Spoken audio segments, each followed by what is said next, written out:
스터디언 보면 여러분들이 많이 나오시더라고요. 그래서 정말 입시전적인 성공을 거두신 분 또는 어려운 환경을 거치면서 악착같이 살아서 이렇게 뭐 성공했다 이런 인생 스토리들을 말씀하시는 거 보고 좀 부끄러운 면이 저는 좀 더 컸어요, 사실. 왜냐하면 저는 그렇게 열심히 살지는 못했던 것 같아요. 아까도 말씀드렸던 것처럼 저는 이렇게 부지런한 사람은 아니었기 때문에 모든 걸 단순하게 접근을 합니다. 단순하게 접근을 하고 이런 그 생각 가지고 있어요. 빨리 끝내고 놀아야지.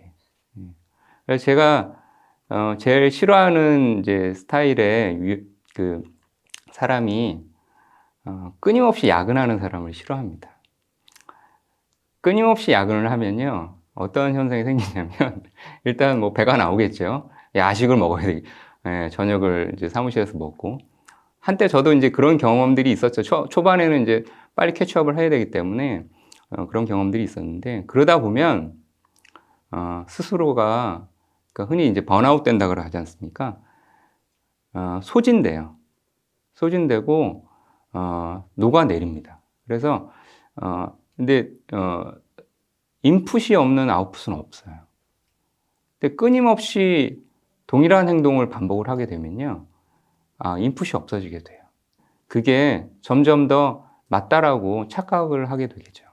그래서 저는 가급적이면 반복적인 행동이나 반복적인 일을 하려고 안 하려고 하다 보니까 그게 또 방법론으로 나온 게 뭐냐면은 모든 걸 단순하게 이제 아까 말씀드렸던 것처럼 가급적이면 이제 여러 가지 생각하지 않고 가장 핵심적인 것들만 가지고 그것만 하려고 노력을 해요. 예, 그래서 때로는 좀 욕을 먹는 경우도 있죠. 그런데 지나고 보면요, 대부분은 뭐 A부터 Z까지 중에서 A, B, C 이외의 것들은 스스로 사라지게 돼 있어요. 그만큼 신경 안 써도 되는 일들인 것 같아요. 그래서 저는 뭐 치열하게 사는 거는 정말 중요합니다만, 치열하다라는 의미를 너무 많은 거를 그 시간을 투자하고, 그러니까 많이 너무 넓게, 그래서 이제 양적으로만 치환하려고 하는 그런 접근들이 있어요. 우리나라는 특히 그렇습니다. 이게 너무나 압축 성장이라는 걸 했지 않습니까? 해방이 되고 나서부터. 하지만 이제는 그런 이제 양적인 어떤 단계를 뛰어넘어서 좀 질적으로 좀 전환을 해야 되는 상황에서는 저는 치열하다는 의미는 좀 다시 한번 생각을 해봐야 된다고 생각해요. 그러니까 통상의 경우가 뭐냐면은 내가 이런 열심히 하는 과정, 그러니까 많은 노력들을 기울인 과정의 결과로서 이 좋은 결과가 나왔다라고 보통 얘기를 하거든요. 근데 저는 물론 이제 그런 분들도 당연히 있겠지만 운이 좋아서 되는 경우도 되게 많거든요. 그럴 때는 그런데 그게 사람들이 이제 결과를 과정에다 자꾸 입히려는 이런 이제 경향이 강해요. 그러니까 운에 의해서 된 거지만 실제로는 뭐 되게 노력의 결과로 생각을 하고, 그렇기 때문에 너도 이렇게 해야 되고 너도 이렇게 많이 해야 되고 그런 주입을 하게 되는데, 저는 이 치열하다는 의미 자체에 대해서 너무 그렇게 경도돼서는 안 된다라고 생각을 합니다. 그래서 좀 저는 지금도 그렇지만 좀 너무 집착하지 않으려고 노력을 해요. 집착하지 않고 조금 더 새로운 것들, 이런 것들에 대해서 좀 열려 있는 그런 자세가 더 중요하다고 생각을 해요. 저는 원래 이제 그 사회학이나 그 역사, 사회, 정치학 이런 흔히 말하는 인문사회과학에 대해서 관심이 많고, 지금도 그런 책들 많이 읽어요. 그런 책들을 많이 읽고, 그런데 그런 책들을 읽으면서 얻을 수 있는 뭐 지혜라고 할까, 뭐 그런 것들이 결국 제가 이제 일하는 데도 반영이 되거든요. 예를 들어서 앞서서 이제 쭉 얘기를 드렸는데, 뭐 콜옵션적인 사고라든지 뭐 이런 것들을 보면 역사적으로 가장 크게 성공했던 불리한 상황에서 또는 약한 상대가 큰 상대를 이길 때 했던 방식들이 보면 다 그런 행동입니다. 가장 뭐 비근한 예로 우리가 이제 이순신 장군의 그런 이제 여러 가지 해전들을 보면은 결국 일본 해군, 그러니까 외선들보다 훨씬 이제 작은 전력을 가지고도 이길 수 있었던 거는 다 지지 않을 어떤 이제 상황을 만들어 놔요. 지형지물을 이용해서라든지, 뭐 명량이라는 영화에도 보면 잘 나오는데, 울둘목이라는 이제 빠른 유속과 소용돌이를 가지고 결국 이기게 되지 않습니까? 12척밖에 되지 않는 배로 300척을 맞아서 결국 이기게 되는데, 그런 것들이 다 물리적인 어떤 독점, 이런 것들을 이용한 거거든요. 근데 그런 거는 사실 누가 얘기해 주는 건 아니잖아요. 예.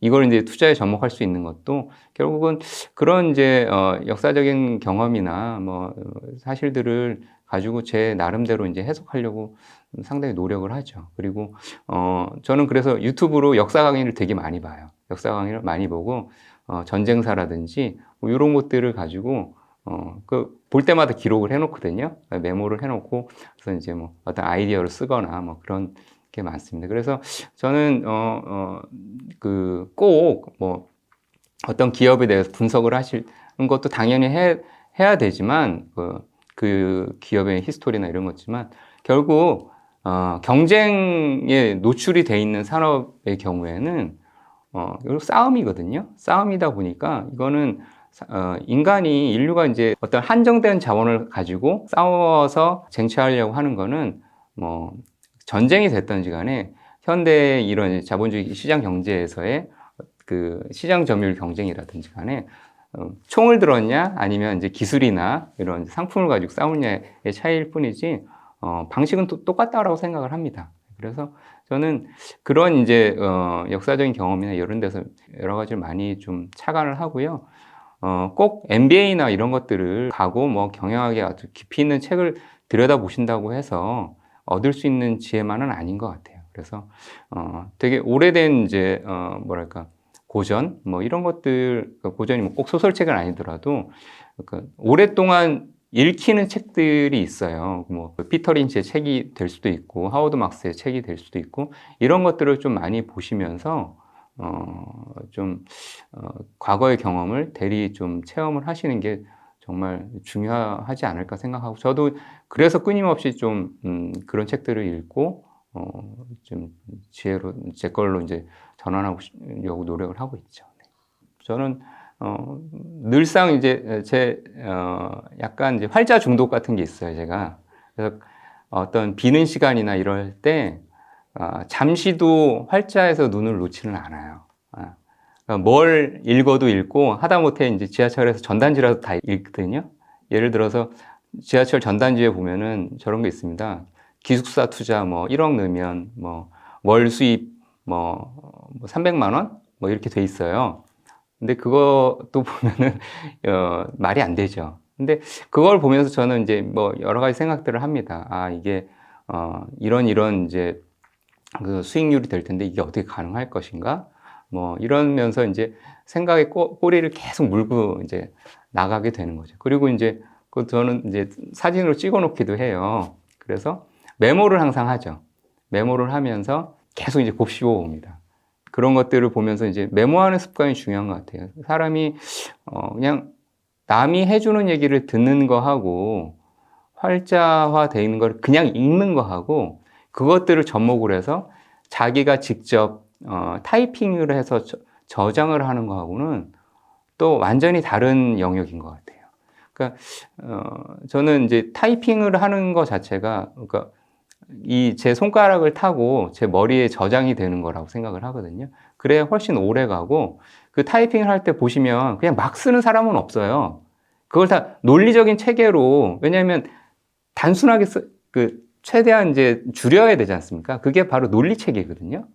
그렇게 논리 체계를 형성하면 이야기가 구성이 되기 때문에 이야기가 구성이 돼야지 사람 그 머릿속에 오래 저장이 되고 잊어먹지 않죠. 그게 사람이 어떻게 보면은 인류가 그러니까 이야기를 통해서 뭔가가 이제 전수되고 뭐 이러는 거지 숫자만 나열된다고 해서 숫자는 누가 그러더라고요. 5분 있으면 95% 까먹게 된다고. 그렇지 않습니까? 맥락이 없는 숫자는요 금방 다 까먹어요. 예.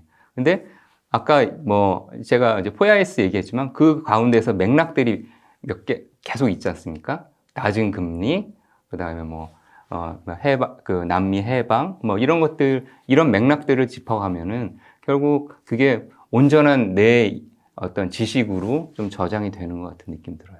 미천하지만 지식을 제 것으로 만드는 거는 저장과 논리적인 어떤 메모, 뭐 이런 것들인 것 같습니다.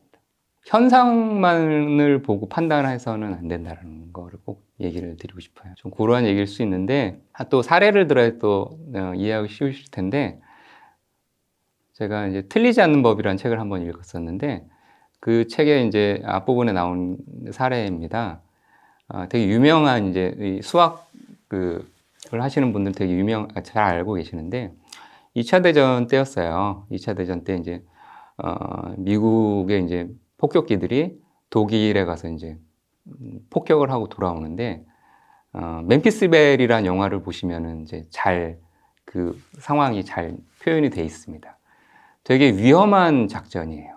독일은 특히나 이제 이 방공망도 되게 촘촘하고 이 대공포의 어떤 이제 정확도나 이런 것들이 좋아가고 미군 폭격기들이 갔을 때 한마디로 이제 큰 피해를 많이 당했어요. 피격될 확률도 되게 높았고, 그 멤피스 벨이라는 영화를 보시면은 뭐 20번인가 이렇게 폭격을 나갔다가 돌아오면은 제대를 할 수 있는 겁니다. 근데 그 멤피스 벨이 이제 이 폭격기 이름인데 그 폭격기가 마지막 이 폭격을 하고 돌아오는데 엄청 큰 피해를 당하고 주변의 동료들도 다른 폭격기들은 다 큰 추락하고 막 그랬는데 결국 이제 돌아온다는 내용인데 그 안에서 이 승무원들끼리의 어떤 이제 팀워크 뭐 이런 것들을 보여주는 정말 좋은 영화입니다. 근데 하도 이제 피격률이 높다 보니까 이 비행기를 만든 이제 과학자들, 뭐 수학자들 이렇게 모여갖고 원인 분석을 하는 거예요. 어떻게 해야지 피격률을 좀 낮출 것이고 생환율이 좀 높아질 것이냐, 뭐 이런 이제 그 토론들을 막 하는 거죠. 그래서 생환한 폭격기들, 돌아온 폭격기들 쭉 봤더니 그냥 동체에 엄청난 구멍들이 뚫려 있는데 그 대공포를 맞아서 보니까 주로 꼬리와 꼬리 날개 쪽에 집중적으로 피탄 흔적들이 있었다는 거예요. 구멍이 많이 나 있었다. 그러니까 거기 있던 정말 뛰어난 과학자들, 수학자들이 모여서 보니까 여기가 취약한 것 같다. 꼬리 날개와 이런 부분에 그러면 이 장갑을 더 둘러갖고 맞아도 좀 피해가 적도록 하자. 그래서 그렇게 하면 근데 어떻게 되냐면 좀 느려지겠죠. 무거워지니까. 그래서 이제 경론들이 막 벌어지는데 어떤 수학자 한 명이 이런 얘기를 했습니다. 이거는 생환한 폭격기들이 보여주는 현상일 뿐이다. 실제로 돌아오지 못한 폭격기들은 왜 못 돌아왔을까? 그건 바로 엔진에 맞던가 조종석에 피탄이 됐기 때문에 이 사람들은 승무원들은 돌아오지 못했다는 겁니다. 그래서 폭격기의 꼬리가 아닌 엔진과 조종석 쪽에 장갑을 더 둘러서 그래야지 생환율이 높아질 거라고 그 사람이 얘기를 합니다. 결국은 그 말이 맞는 거죠. 그래서 처음으로 돌아가서 제가 책을 쓸 때 그랬잖아요. 너무나 많은 성공에 관련된 이렇게 투자하면 성공한다는 책들을 너무 많이 나온 게 충격이라고 그랬는데 그 책들은 어떻게 보면 살아남은 사람들, 성공한 사람들의 이야기입니다.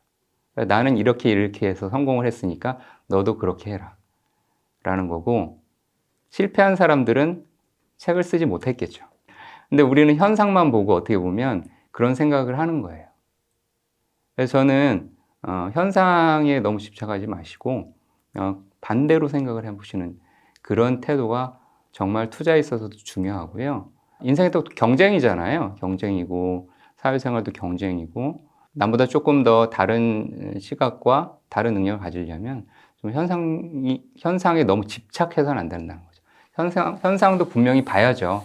봐야 되는데 그 이면에 있는 뭐 조금 더 본질적이고 뭐 그런 것들, 보이지 않는 것들을 보려는 노력, 이런 것들이 더 제가 볼 때는 인생이나 투자나 뭐 사회생활이나 더 중요하지 않을까 이렇게 생각이 듭니다.